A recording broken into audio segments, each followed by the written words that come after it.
और अब देखते हैं चुनावी खबरों को विस्तार से और सबसे पहले बात करते हैं जम्मू कश्मीर की खबरों की। जम्मू कश्मीर में चुनाव प्रचार अपने चरम पर पहुंच गया है। नेशनल कॉन्फ्रेंस और पीडीपी ने जहां हराम और हलाल को लेकर बहस छेड़ दी है, तो नेशनल कॉन्फ्रेंस के प्रमुख फारूक अब्दुल्ला ने कांग्रेस के साथ गठबंधन को मजबूरी के साथ साथ वक्त की जरूरत बताया। वहीं भाजपा नेता राम माधव ने कहा है कि दो परिवारों ने इस सूबे को कई दशकों तक लूटा है।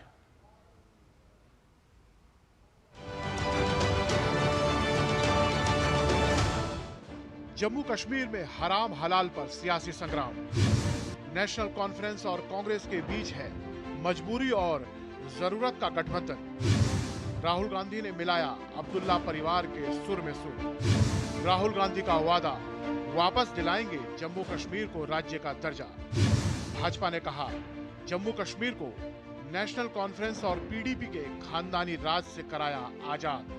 जम्मू कश्मीर में जैसे जैसे चुनावों की तारीखें नजदीक आ रही हैं, अब गठबंधन और त्रिकोणीय मुकाबले का असर देखने को मिल रहा है।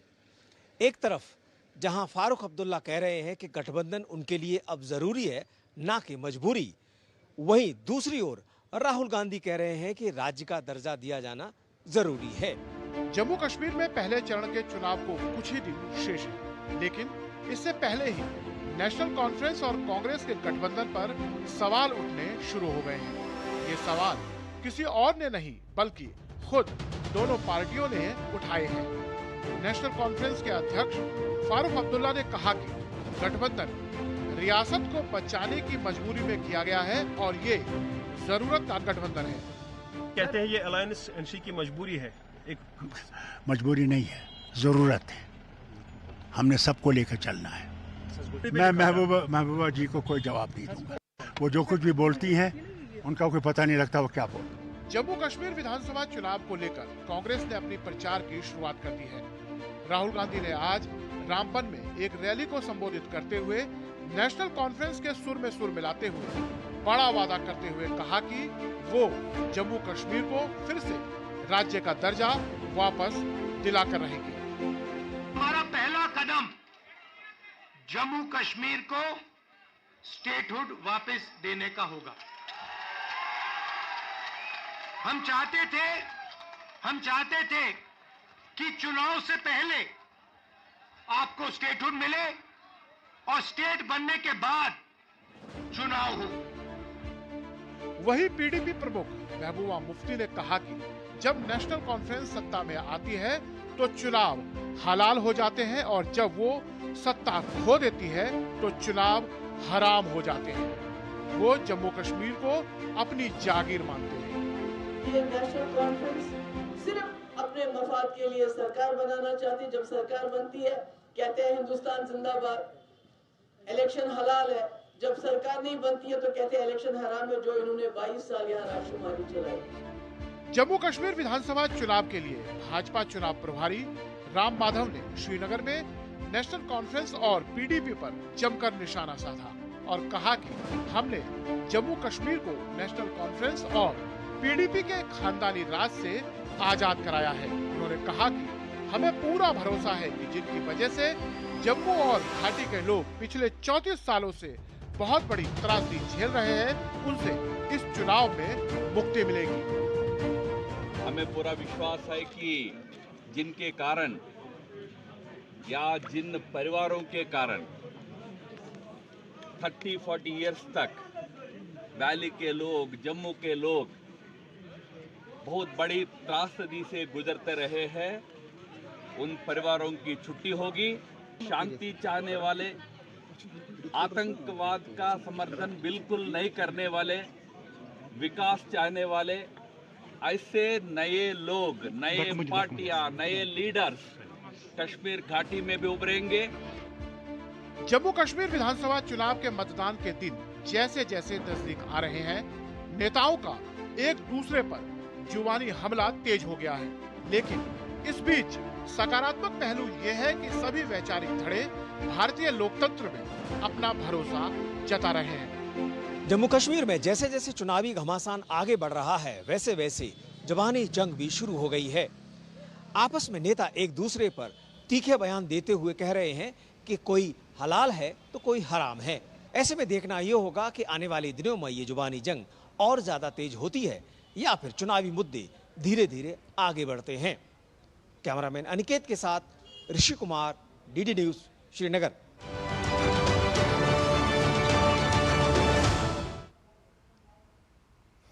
तो वहां पर बिल्कुल अलग अलग अपने अपने मुद्दे हैं और जैसे जैसे दक्षिणी कश्मीर में जहां चुनावी सरगर्मियां तेज होती जा रही हैं, तो वहीं लोगों के बीच मुद्दे अब धीरे धीरे जोर भी पकड़ रहे हैं।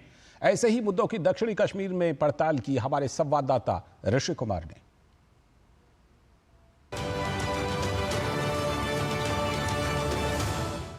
इस समय हम दक्षिण कश्मीर में हैं और यहाँ पर प्रथम चरण के चुनाव होने हैं। बहुत सारे साथी यहाँ पर हमारे साथ मौजूद हैं। तमाम मुद्दे हैं कश्मीर के, उनमें से कुछ मुद्दों पर बात करते हैं और इनसे जानने की कोशिश करते हैं कि इनके जहन में क्या है और इस बार के चुनाव में ये क्या सोचकर मतदान करेंगे। आप बताएं कि इस बार जो कश्मीर में जो हालात हैं, वोट होने वाले हैं 18 तारीख को, तो किस तरीके से आप सोच रहे हैं, क्या आपके जहन में है, क्या क्या चीज़ें होनी चाहिए अगली सरकार में? खुदा का शुक्र है कि अब हालात दिन ब दिन मतलब ठीक होने जा रहे हैं। कुछ हालात ठीक भी हुए और होने भी जा रहे हैं। अब election they are now ahead, आगे आने वाले इलेक्शन है हमारे पास। मतलब बहुत सारी बातें हैं, कितने हम मतलब काउंट करेंगे, दीज आर काउंटलेस। सबसे पहली बात जो यहाँ पर है वो है दैट इज द बेरोजगारी जो होती है, मतलब अनएम्प्लॉयमेंट यूथ है बहुत सारा। जिस हिसाब से यहाँ पे इंस्टीट्यूट होने चाहिए उस हिसाब से नहीं है ना, वो फैसिलिटी है, चाहे कंप्यूटर लैब है, चाहे कोई भी लैब है, उस हिसाब से नहीं है फैसिलिटी। यहाँ फैसिलिटी के हिसाब से बहुत पीछे चल रहा है कश्मीर। जो बाहर की ये एजुकेशन डिपार्टमेंट है वो बहुत हमारे से आगे है। हमें लग रहा है अब नई सरकार आने वाले, उससे उम्मीद है, बस यही चाहते हैं हम लोग। फ्रूट इंडस्ट्री की तरफ से एक गुजारिश है मरकज़ी सरकार को कि वो जितना भी इंपोर्ट ला रहे हैं वो थोड़ा वो बैलेंस करके लाए, उस हिसाब से लाए कि ताकि हमारा जो लोकल प्रोडक्शन है वो उस चीज़ से इफ़ेक्ट ना हो। अस्पतालों में अमला तो पूरी एक्सपर्ट होना चाहिए, क्योंकि ज़िंदगी का मसला है, सेहत का मसला है। जब सेहत अच्छा होगा तो मुल्क भी अच्छा होगा, तो तरक्की भी अच्छी होगी। तो हमने देखा कि किस तरीके से कश्मीरी बेबाक होकर अपने मुद्दों को बता रहे हैं और बता रहे हैं कि किस तरीके से बेरोज़गारी का मसला है, किस तरीके से एजुकेशन का मसला है और किस तरीके से हेल्थ का जो इशू है, और ख़ास तौर से इनकी जो इंडस्ट्री है, ख़ास तौर से जो व्यापार है, सेब का व्यापार है, उसको लेकर तमाम इनके पास कंसेप्ट हैं, पूरी जानकारी रखते हैं और इस बात की तस्दीक रखते हैं कि जो भी सरकार आए वो किस तरीके से काम करे।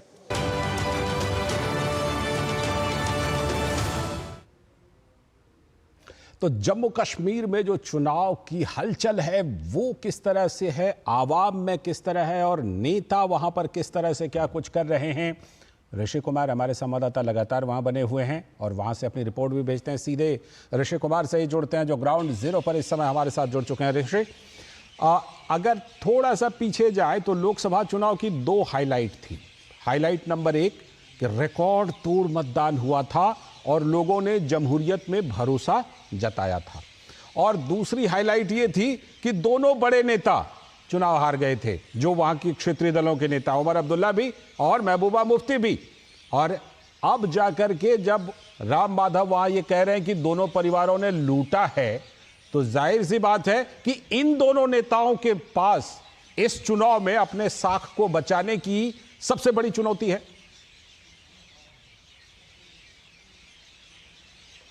बिल्कुल लालचंद, ये चुनाव इसीलिए अभूतपूर्व है क्योंकि अब तक जो चुनाव हमने देखा है, ख़ासतौर से जम्मू कश्मीर में, या तो पीडीपी और या फिर एनसी, इन दोनों के पाले में जनता घूमती रही है। और यही इस बार के चुनाव में जनता कह रही है कि हमको बार बार पाला बदलने के लिए कहा गया, लेकिन हम इस बार स्वतंत्र हैं। और अब जो उनके पास विकल्प उभर कर आ रहे हैं, चाहे वो निर्दलीय के तौर पर जमात के लोग आ गए हैं उनके बीच में, चाहे वो ऐसे लोग हैं जो पॉपुलर हैं और निर्दलीय के तौर पर भी चुनाव लड़ रहे हैं, उनका किसी भी संगठन से, किसी भी विचारधारा से वाबस्ता नहीं है, वो अलग हैं, तो उनका भी एक उनको विकल्प के रूप में मिल रहे हैं। तीसरी बात, बीजेपी ने जिस तरीके से इस चुनाव में दोनों ही पार्टियों की घेराबंदी की है, उसके बाद कांग्रेस को लग रहा है कि जो मुद्दे हैं उसमें वास्तव में उसको मुश्किलें आ रही हैं जम्मू और कश्मीर के हिसाब से, अलग अलग क्षेत्रीय बात करें तो उसी में जो आपने जो दोनों नेताओं का जिक्र किया, दोनों बड़े नेता अपनी अपनी पार्टी के जो लीडर हैं, अगर वो चुनाव हारे हैं लोकसभा में तो इसके बड़े मायने हैं और इन्हीं मायनों को बीजेपी भी एक्सप्लोर कर रही है। हम राम माधव जी के आज के बयान को अगर देखें तो उन्होंने बड़े कैटेगोरिकली कहा है कि कश्मीर में नया नेतृत्व उभरेगा, नए लोग आएंगे और नई जो संविधान में और तिरंगे में विश्वास करने वाले लोग हैं उनमें लोग भरोसा दिखाएंगे। तो बीजेपी मुझे लगता है कि इस चीज़ को भी देख रही है कि किस तरीके से एक ऐसा विकल्प भी जनता के सामने उभर रहा है, उस पर उनकी नज़र है। और जिस तरीके से हमने देखा था कि अपनी पार्टी के साथ कोई सीधा संबंध पिछले लोकसभा चुनाव में बीजेपी ने नहीं रखा था, लेकिन एक अघोषित अंडरस्टैंडिंग दिखाई दी थी। और इस चुनाव में हम देख रहे हैं कि अपनी पार्टी के भी नेता काफ़ी दमखम से चुनाव लड़ रहे हैं। तो एक विस्तृत रूप में अगर हम देखें तो इस चुनाव में किसी भी एक लाइन को ड्रॉ करना बड़ा मुश्किल हो रहा है। बिल्कुल, कहीं पर त्रिकोणीय मुकाबला है, कहीं पर चतुष्कोणीय मुकाबला है, आमने सामने के मुकाबले बहुत ही कम देखने को मिल रहे हैं। तो ये जो कवायद है इसमें दोनों को अपना अस्तित्व बचाना बड़ा मुश्किल तो है। बिल्कुल। और उसी की जुगत में ये लोग लगे हुए ऋषि, आज राहुल गांधी वहां पर थे चुनाव प्रचार के लिए, क्या क्या उनका प्रोग्राम रहा और कहां पर उन्होंने कौन सी बातों को प्रमुखता से उठाया? देखिए, राहुल गांधी अभी आज जम्मू कश्मीर चुनाव में पहली रैली उन्होंने की, जम्मू रीजन में उनकी रैली रही।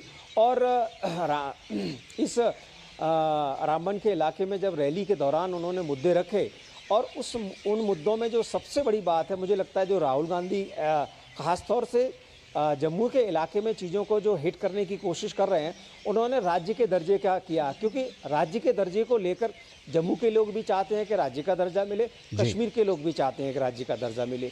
तो इस तरीके से उन्होंने कोशिश की है कि जम्मू के लोगों को आकर्षित किया जाए, क्योंकि बड़ी समस्या इस अलायंस की यही है कि वो जम्मू के रीजन में किस तरीके से अपनी उपस्थिति को दर्ज करा पाते हैं। तो राहुल गांधी देखते हैं अभी कैसे कैसे आगे बढ़ते हैं, क्या क्या उनके प्रचार अभियान रहते हैं, कश्मीर में उनका क्या रुख रहता है, कौन सी बातें रखते हैं, आरक्षण को लेकर उनका क्या आगे कोई बयान आता है या फिर इसको अब वो चुप ही रहना पसंद करेंगे।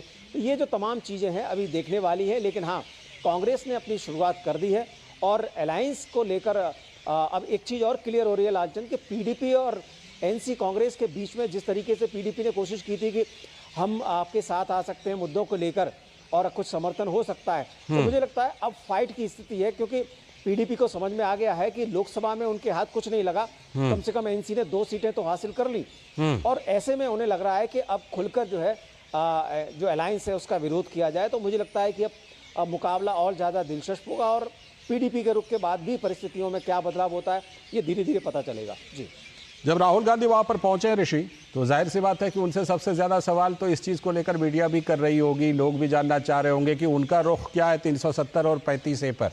उस पर उन्होंने कुछ कहा कहीं पर आज? देखो, उसको लेकर अभी कांग्रेस की समझ में आ रहा है कि इस मुद्दे को लेकर, हालांकि एनसी के मुद्दे जैसे कि हम पहले भी बात कर रहे थे, एनसी अधिकांश अपने मुद्दों को लेकर क्लियर है, लेकिन वही कांग्रेस जो है ढुलमुल नीति के तहत आगे बढ़ना चाहती है। वो चाहती है कि एनसी श्रीनगर में लीड करे, तो वहीं वो इन मुद्दों को इतर अगर कुछ मुद्दे जम्मू में उन्हें फ़ायदा कर सकते हैं तो वो उन मुद्दों को उठा रही है। 370 को लेकर, उसकी पुनर्वापसी को लेकर अब कांग्रेस इस तरीके का कोई भी बयान नहीं दे रही है जिससे कि उन्हें लगे कि अब जो यहाँ पर एक शांति की बहाली हुई है और लोगों को फ़ायदा मिला है, उसमें किसी भी तरीके के उनके दिमाग में कोई ऐसा मैसेज जाए जिससे कांग्रेस यहाँ पर उसमें नुकसान रखे। तो अभी धीरे धीरे कांग्रेस इस चीज़ को समझ रही है। लेकिन एनसी के रुख से कई बार हमने देखा है कि कांग्रेस इत्तेफाक रखकर ये जोड़कर कोशिश करती, खास तौर से जो कश्मीर का इलाका है उसमें। शुक्रिया, बहुत बहुत शुक्रिया ऋषि, जुड़ने के लिए और तमाम जानकारी देने के लिए। आगे भी आपसे जम्मू कश्मीर चुनावों से जुड़ी चीज़ों को हम समझते रहेंगे और वहाँ से जो चुनावी खबरें हैं उसके बारे में आपसे बात करते रहेंगे। फिलहाल जम्मू कश्मीर से ही एक और रिपोर्ट देख लेते हैं। दक्षिणी कश्मीर की कुलगाम विधानसभा सीट इस बार के जम्मू कश्मीर विधानसभा चुनाव में बेहद खास हो गई है।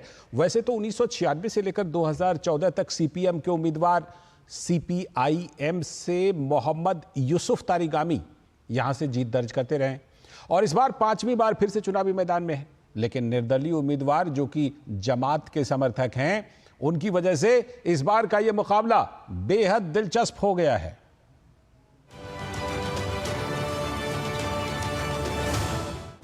बुलेट छोड़ बैलेट पर जगा अलगाववादियों का भरोसा। चुनाव को हराम बताने वाले अलगाववादी नेता भी लड़ रहे हैं इलेक्शन। अलगाववाद का रात जपने वाले जमाते इस्लामी के लोग चुनावी प्रक्रिया में हुए शामिल। अलगाववादी मान रहे हैं कि कश्मीर मुद्दा समाधान केवल राजनीतिक रूप से ही हो सकता है। अलगाववादियों ने चुनावी प्रक्रिया में शामिल होकर भारतीय लोकतंत्र पर जताया भरोसा। जम्मू कश्मीर में इस बार जिस तरह से तमाम क्षेत्रीय दल चुनावी मैदान में उतर रहे हैं और कई निर्दलीय भी किस्मत आजमा रहे हैं, ऐसे में कम अंतर वाली सीटों पर सभी की निगाहें लगी हुई हैं। इसमें से एक सीट है कुलगांव विधानसभा। पिछली बार यहां कुछ सौ वोटों से सीपीआईएम उम्मीदवार मोहम्मद यूसुफ तारिगामी ने जीत दर्ज की थी और इस बार 5वीं बार वो अपनी जीत का दावा कर रहे हैं।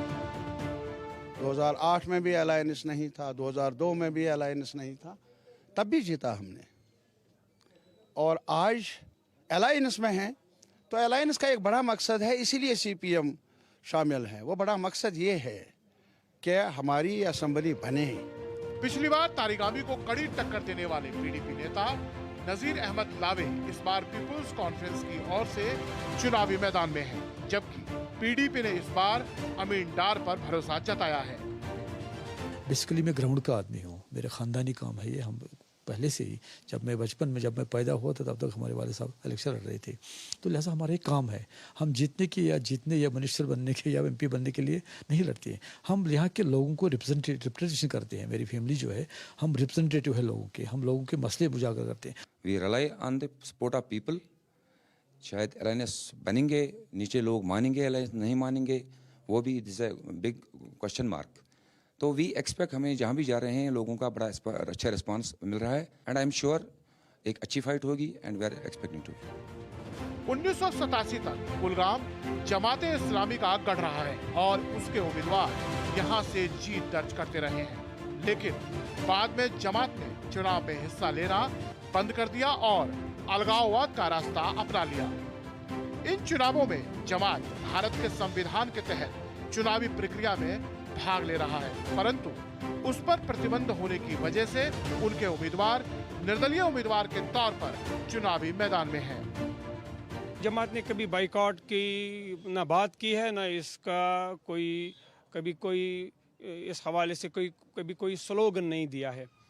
इस वक्त जो पिछले इंतखाबात हुए हैं पार्लियामेंट के, वो फ्री और फेयर इलेक्शन हुए हैं, उनको देखकर हमने फैसला किया है कि हमें आगे आना चाहिए। हालांकि कुलगाम की जनता इस बार चुनावी मुकाबलों के बीच अपने मुद्दों को ज्यादा अहम मान रही है। अगर सिविल एडमिनिस्ट्रेशन होगी तो सारे हमारे रास्ते आसान होते हैं। वोट का यही फ़ायदा होता है कि सिविल एडमिनिस्ट्रेशन होती है, अपना कोई भी काम होता है तो अपनी ही सिविल एडमिनिस्ट्रेशन में हम पेश कर सकते हैं आराम से। वोट डालना बहुत ही ज़रूरी है, क्योंकि वोट डालने के बगैर कोई भी काम नहीं होता है, कोई डेवलपमेंट काम नहीं होता है। कुलगाम में इस बार कुल 11 उम्मीदवार चुनावी मैदान में हैं, लेकिन जमात के चुनाव में आने से यहाँ का मुकाबला बेहद दिलचस्प हो गया है। गौरतलब है कि कुलगाम में मतदान प्रथम चरण में है। कुलगाम विधानसभा क्षेत्र में वैसे तो मुद्दों की कमी नहीं है, लेकिन सबसे बड़ा मुद्दा यही है कि शिक्षा और रोजगार के लिए उनकी नुमाइंदगी करने वाला काम करे। लेकिन लोग ये जानते हैं कि वो नुमाइंदगी उसी को देंगे जो उनके हक और अधिकारों के लिए लड़े। कैमरामैन अनिकेत के साथ ऋषि कुमार, डीडी न्यूज़, कुलगाम।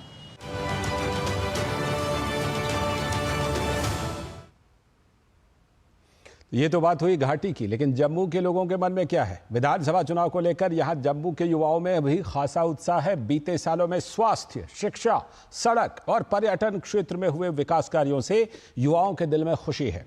खासकर धारा 370 के हटने के बाद से यहां के युवा खुली फिजाओं में सांस ले रहे हैं। जम्मू यूनिवर्सिटी के युवाओं से बात की है हमारे संवाददाता धीरज कुमार ने।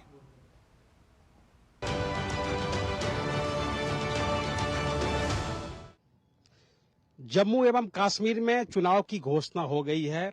इस वक्त मैं जम्मू यूनिवर्सिटी में मौजूद हूं और हमारे साथ यूनिवर्सिटी के कुछ युवा छात्र हैं, वो मौजूद हैं जो धारा 370 और राज्य में होने वाले चुनाव पे अपनी राय रखेंगे। हम उनसे जानने की कोशिश करते हैं।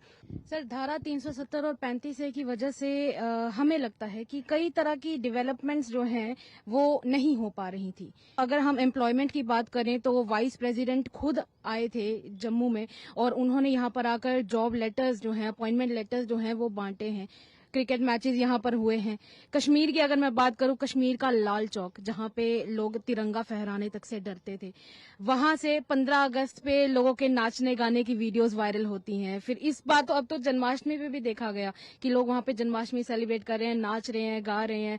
जो फर्स्ट टाइम वोटर्स हैं उनकी एक्सपेक्टेशंस नई सरकार से बहुत ज़्यादा हाई है, क्योंकि वो चाहते हैं कि जो मतलब 10 साल में उनकी डेवलपमेंट नहीं हुई है, जो उनको नहीं मिला है, वो चाहते हैं कि वो जो न्यू सरकार आए वो उनकी डेवलपमेंट करे और उनकी एक्सपेक्टेशंस हैं बहुत ज़्यादा, वो उनकी पूरी करें। आने वाले दिन में लीजेंड्स लीग का फाइनल जो है शेर कश्मीर स्टेडियम में खेला जाएगा, जहां पे हमेशा सिक्योरिटी का इशू रहता था।